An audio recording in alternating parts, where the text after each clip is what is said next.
Hello, in this video we'll show you what could be one of the causes if you have a problem with the rear screen wiper on your Opel Corsa D. One of the causes could be a blown fuse, so here in the video we'll show you the location of the fuse for the rear screen wiper.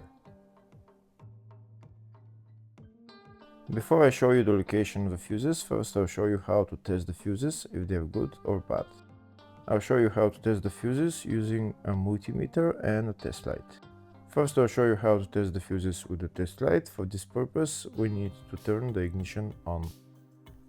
This is the test light that I'm using. We need to attach the cable of the test light to battery negative or somewhere on chassis ground. Then we're going to start testing the fuses with the test light. On the fuses there is two pins, you can see them right there before the 30 and after the 30. There's two pins where we touch them with the test light, and if both pins light up, that means the fuse is good. If only one pin lights up, that means the fuse is bad. Sometimes none of the pins light up, that means that there is no power going to that fuse. Next, I'll show you how to test the fuses with a multimeter. This is what the fuse looks like. You can see that contact in the middle that is connecting to the two pins. This is the contact that shows if the fuse is good or bad. If the contact is burnt, that means the fuse is bad. If it's if it's connected, that means it's good.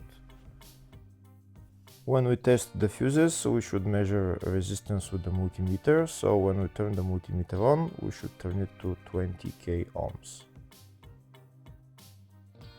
When measuring the fuses, the resistance should be very close to zero. We'll start now testing each fuse.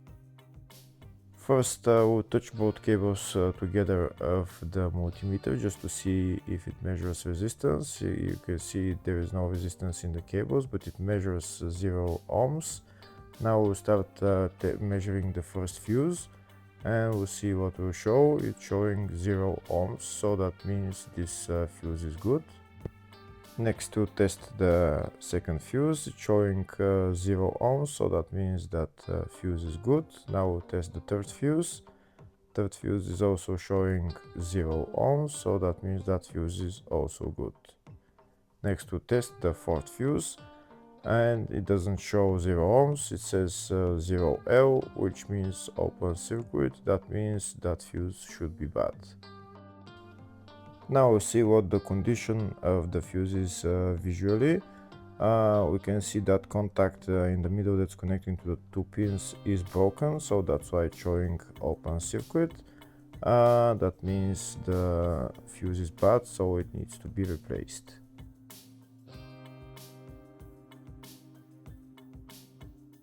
Next, I'll show you the location of all the fuse boxes on this Opel Corsa D. There's two fuse boxes in the engine bay area. Engine bay 1 fuse box is located behind this plastic cover. The engine bay 2 fuse box is located just on the battery behind this plastic cover. That's it right there. The next fuse box is in the fascia just underneath the steering wheel. You need to pull out this cover, and that's the fuse box in there. Next fuse box is in the load area. It's just behind this plastic cover where I'm showing with the arrow. Next, I'll show you a diagram of all the fuse boxes on this Opel Corsa D. There is two fuse boxes for the engine bay area. One of them is for the up to 2007 model, and one is for after 2007. There's also a fuse box in the load area, fascia, and engine bay 2. Next, we'll show you the location of the fuse for the rear screen wiper on this Opel Corsa D. Fuse is located in the engine bay fuse box. First, I'll show you the location of the fuse for this type of engine bay fuse box, and the fuse is F1 fuse. Next, I'll show you the location of the fuse for the other type of engine bay fuse box, and the fuse there is F22. Hopefully the video was helpful. Please like and comment on the video and subscribe to the channel. Thank you.